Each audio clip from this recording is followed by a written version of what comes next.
अस्सलाम वालेकुम प्यारे दोस्तों, जैसा कि आप सभी को मालूम है कि कुछ ही दिनों के बाद में बकरा ईद आने वाली है और बकरा ईद के मौके पर मुसलमान जानवरों की कुर्बानी देने वाले हैं। लेकिन जैसे ही बकरा ईद करीब आती है तो कुछ नासमझ लोग इसको लेकर तरह तरह के सवाल उठाने शुरू कर देते हैं। वो कहते हैं कि मुसलमान बकरा ईद क्यों मनाते हैं और बेजुबान जानवरों की कुर्बानी क्यों देते हैं, इसके पीछे क्या वजह है। आज की इस वीडियो में हम आपको बकरा ईद को लेकर पूरी मालूमात देने वाले हैं और आपको बताने वाले हैं कि मुसलमान बकरा ईद क्यों मनाते हैं और इस दिन जानवरों की कुर्बानी क्यों दी जाती है। इसलिए आज की ये वीडियो आप सभी के लिए बहुत ही खास है। आप हिंदू हो या मुसलमान, आप इस वीडियो को आखिर तक जरूर देखें और मेहरबानी करके इसे शेयर भी कर दे ताकि बकरा ईद आने से पहले ये वीडियो और भी लोगों के पास पहुंच जाए। तो चलिए शुरू करते हैं। प्यारे दोस्तों, जैसा कि आप सभी को मालूम है कि हर त्योहार को मनाने के पीछे कोई न कोई वजह या कहानी जरूर होती है। उसी तरह से बकरा ईद को मनाने और कुर्बानी देने के पीछे भी इस्लाम में एक वाकया है। याद रखिए, अल्लाह ताला अपने महबूब बंदों से यानी कि अपने नबी और पैगम्बरों से बहुत मोहब्बत किया करते हैं और वक्त वक्त पर उनका इम्तिहान भी लेते रहते हैं। इसी तरह से एक बार हजरत इब्राहिम अलैहिस्सलाम का भी इम्तिहान लिया गया। हजारों साल पहले की बात है कि एक रोज हजरत इब्राहिम अलैहिस्सलाम अपने घर में आराम फरमा रहे थे कि उनकी आंख लग गई, यानी कि आप पर नींद गालिब हो गई। तभी आप अलैहिस्सलाम ने अपने ख्वाब में देखा कि अल्लाह ताला आपसे फरमा रहे हैं, ए इब्राहिम, आप अपने सबसे प्यारी और अजीज चीज को मेरी राह में कुर्बान करो। प्यारे दोस्तों, याद रहे, नबी और पैगंबरों का ख्वाब कभी झूठा नहीं हो सकता। इसलिए हजरत इब्राहिम अलैहिस्सलाम ने ये ख्वाब को सच जाना और अपनी अजीज चीज को अल्लाह की राह में कुर्बान करने के लिए तैयार हो गए। उस वक्त हजरत इब्राहिम अलैहिस्सलाम के पास काफी तादाद में ऊँट हुआ करते थे। इसलिए सुबह होते ही आपने उन ऊँटों में से 100 ऊँटों की कुर्बानी दे दी, यानी कि 100 ऊँट अल्लाह की राह में कुर्बान कर दिए।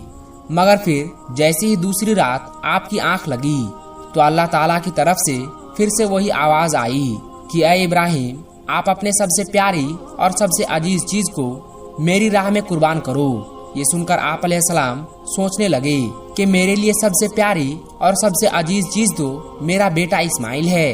आप सोचने लगे कि अल्लाह ताला कहीं ये तो नहीं देखना चाह रहे हैं कि मैं सबसे ज्यादा प्यार अपने फर्जंद यानी कि अपने बेटे इस्माइल को करता हूँ या फिर अपने खालिक की हकीकी से करता हूँ। प्यारे दोस्तों, हम आपको बता दें कि हजरत इब्राहिम अलैहिस्सलाम और हजरत हाजरा का सिर्फ एक ही बेटा था और वो भी काफी दुआ और मन्नत करने के बाद अल्लाह ताला ने आपको बुढ़ापे के उम्र में अता किया था। इसलिए हजरत इब्राहिम अलैहिस्सलाम और हजरत हाजरा अपने बेटे इस्माइल से बहुत प्यार किया करते थे। मगर जैसे ही आप अलैहिस्सलाम ने अल्लाह का ये हुक्म सुना तो आपने ये इरादा कर लिया कि वो अपने सबसे अजीज चीज और सबसे प्यारे बेटे इस्माइल को अल्लाह की राह में कुर्बान कर देंगे। इसलिए फिर दूसरे दिन हजरत इब्राहिम अलैहिस्सलाम ने अपनी बीवी हजरत हाजरा से कहा, ऐ हाजरा, अपने बेटे को गुस्ल कराओ, नए नए कपड़े पहनाओ और खुशबू लगाकर बिल्कुल दूल्हे की तरह तैयार कर दो। आज हम अपने एक दोस्त के घर पर दावत पर जा रहे हैं। ये सुनकर आपकी बीवी हजरत हाजरा बहुत खुश हुई और खुशी खुशी अपने बेटे हजरत इस्माइल को तैयार कर दिया। फिर जब हजरत इब्राहिम अलैहिस्सलाम अपने प्यारे बेटे इस्माइल को लेकर फिलिस्तीन से मक्का की तरफ रवाना होने लगे, तभी आपके घर में एक शैतान दाखिल हुआ और वो आपकी बीवी हजरत हाजरा से कहने लगा, ए हाजरा, क्या तुम्हें पता भी है कि तुम्हारे प्यारे बेटे को कहाँ पर ले जाया जा रहा है? तुम्हारे बेटे को तुम्हारा शौहर किसी दोस्त के घर दावत पर नहीं ले जा रहा है, बल्कि तुम्हारे प्यारे बेटे इस्माइल को कुर्बानी करने के लिए ले जाया जा रहा है, यानी कि मारने के लिए ले जाया जा रहा है। ये सुनकर हजरत हाजरा ने कहा, मैं अपने इब्राहिम को अच्छी तरह से जानती हूँ, भला एक बाप अपने बेटे को क्यों मारेगा? तो ये सुनकर शैतान ने कहा कि तुम्हारे शौहर इब्राहिम ने एक ख्वाब देखा है जिसमें अल्लाह ने तुम्हारे प्यारे बेटे इस्माइल की कुर्बानी मांगी है, इसलिए इब्राहिम इसको कुर्बानी करने के लिए ले जा रहे हैं। तो ये सुनकर आपकी बीवी हजरत हाजरा फक्र से कहने लगी, ऐ शैतान, तुम पर लानत हो, अगर मेरा बेटा अल्लाह की राह में कुर्बान होने के लिए जा रहा है तो मेरे लिए इससे बड़ी खुशी की बात और क्या होगी। ये तो मेरा एक बेटा है।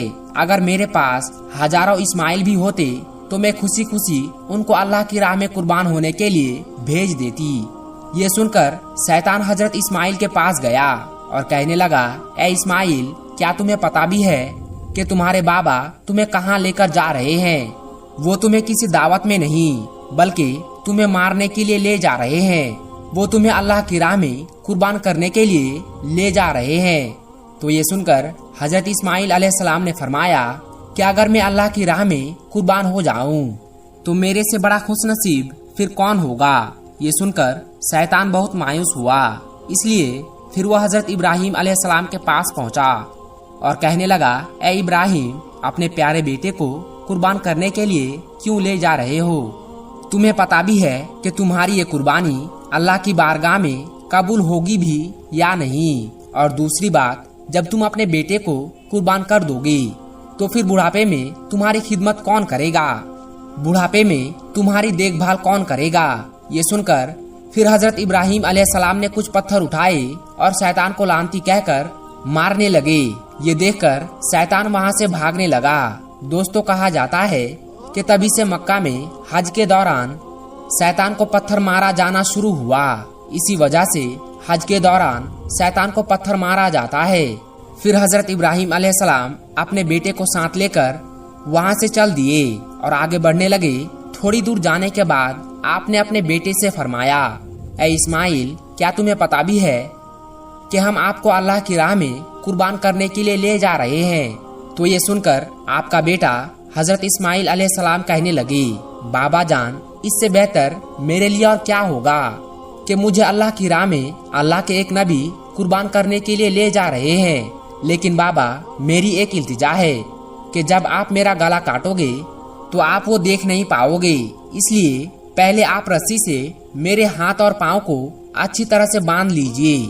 और मैं चाहता हूँ कि आप भी अपनी आंखों पर एक पट्टी बांध ले ताकि आपको मेरे गले पर छुरी चलाते वक्त तरस ना आए। बस फिर क्या था, हजरत इब्राहिम अलैहिस्सलाम ने अपने प्यारे बेटे इस्माइल के हाथ और पाँव को बांध दिए और अपनी आंखों पर भी पट्टी बांध ली और फिर अपने हाथों में एक छुरी लेकर आसमान की तरफ देखा और कहने लगे, ऐ अल्लाह, अगर आप मुझे 1000 इस्माइल भी देते तो मैं खुशी खुशी के साथ उन सबको आपकी राह में कुर्बान कर देता। ये कहकर आप उस छुरी को अपने बेटे इस्माइल की गर्दन पर चलाने लगे। तो इतने में अल्लाह ताला ने फरमाया, ए जिब्राइल, जल्दी से जाओ, जन्नत से एक जानवर को लेकर जमीन पर जाओ और इस्माइल को वहाँ से हटाकर उसकी जगह वो जानवर को रख दो। इब्राहिम इम्तिहान में कामयाब हो गया है। जैसे ही हजरत इब्राहिम अलैहिस्सलाम ने गर्दन पर छुरी को फेरा तो खून बहने लगा, मगर उसके बाद आपने जैसे ही अपनी आंखों से पट्टी को हटाया तो आपने देखा कि आपके पास में ही आपका बेटा इस्माइल सही सलामत खड़ा हुआ है। फिर आपने जैसे ही नीचे की तरफ देखा तो आपने देखा कि उसी जगह पर एक दुम्बा, जिसको हम भेड़ कहते हैं, वो कुर्बान हो चुका है। ये देखकर हजरत इस्माइल अलैहिस्सलाम ने अल्लाह का शुक्र अदा किया। इतने में गैब से आवाज आई, ए इब्राहिम, तुम्हारा ये इम्तिहान कयामत तक याद रखा जाएगा और तुम्हारी सुन्नत को ईमान वाले लोग हर साल याद रखेंगे और हर साल अल्लाह की राह में कुर्बानी पेश करेंगे। प्यारे दोस्तों, तभी से बकरीद के मौके पर कुर्बानी का ये सिलसिला शुरू हो गया और ईद के 2 महीने 10 दिनों के बाद बकरीद मनाया जाने लगा, जो हमारे देश भारत, पाकिस्तान और बांग्लादेश जैसे देशों में भी 3 दिन तक ये त्योहार मनाया जाता है, जबकि गल्फ देशों में 7 दिनों तक ये त्योहार मनाया जाता है, जिसमें दुम्बा, बकरा और हलाल जानवरों की कुर्बानी दी जाती है। याद रखें, कुर्बानी के गोश्त को 3 हिस्सों में बांटा जाता है। पहला हिस्सा गरीबों और मिस्कीनों में बांटा जाता है, दूसरा हिस्सा रिश्तेदारों में दिया जाता है और तीसरा हिस्सा खुद अपने घर में रखा जाता है।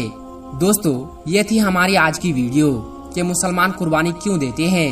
आपको ये वीडियो कैसी लगी हमें कमेंट में जरूर बताइएगा। प्यारे दोस्तों, वीडियो पसंद आई है तो वीडियो को लाइक करें, इस वीडियो को ज्यादा से ज्यादा शेयर करें और अभी तक आपने हमारे चैनल को सब्सक्राइब नहीं किया है तो चैनल को सब्सक्राइब जरूर करें। आज की इस वीडियो में बस इतना ही। ہم ملیں گے آپ کو اگلی ویڈیو میں، تب تک کے لیے السلام علیکم، اللہ حافظ۔